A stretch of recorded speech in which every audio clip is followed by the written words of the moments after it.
বন্ধুরা দেখুন, আমার ঘরের বাড়ি একদম কুমড়ো গাছ হয়েছে। আমি এখানে কুমড়ো ডাঁটা কেটে নেব, এটা দিয়ে আমি আজকে রেসিপি বানাবো। আমি কুমড়ো ডাঁটাগুলো বাড়িতে নিয়ে চলে এসেছি, কেটে নেবো এক এক করে।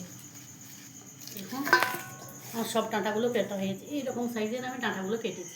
আমি কুমড়োর শাকটাকে কেটে ভালো করে ধুয়ে নিয়ে চলে এসেছি। কুমড়ো ডাঁটা চচ্চড়ির জন্য আমি এখানে সরু সরু করে আলু কেটে নিয়েছি, চচ্চড়ির জন্য বেগুন কেটে নিয়েছি, এইভাবে বেগুন কেটে নিয়েছি, আর কুঁদরিগুলো কেটে নিয়েছি। এবার একটা কড়া বসিয়ে দিয়েছি, কড়া আমার গরম হয়ে গেছে। এবার সর্ষের তেল দিয়ে দেবো। গরম হয়ে গেছে, এবার শুকনো লঙ্কা দিয়ে দেবো, আর চেরা কাঁচা লঙ্কা দিয়ে দেবো, এবং পেঁয়াজ দিয়ে দেবো। এবার 5 ফোড়ন দিয়ে দেবো। এবার মশলাগুলো 1 থেকে 2 মিনিট আমি নাড়াচাড়া করে নিয়েছি। এবার এর সঙ্গে কেটে রাখা আলুগুলো দিয়ে দেবো, কেটে রাখা কুঁদরিগুলো দিয়ে দেবো। আমরা সবসময় একই রান্না খেতে খেতে একঘেয়েমি হয়ে গেছে, মুখে লাগে, কিন্তু এইভাবে একবার রান্না করে খেয়ে আমাকে কমেন্টে জানাবেন। মানে এত সুন্দর স্বাদ হয়, দেখে বলে বোঝাতে পারবো না। এবার কেটে রাখা বেগুনগুলো দিয়ে দেবো, সঙ্গে ভেজে নেব। এর ওপর মতো লবণ দেবো, গুঁড়ো সঙ্গে ভালো করে নাড়াচাড়া করতে হবে।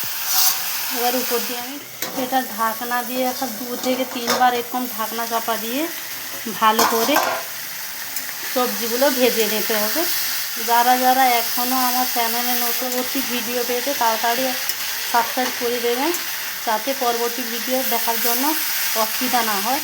এবার আমার সব সবজিগুলো ভাজা হয়েছে। এবার যে কুমড়োর শাক এবং কুমড়োর ডাঁটা কেটে ধুয়ে রেখেছিলাম ওর মধ্যে দিয়ে দেব।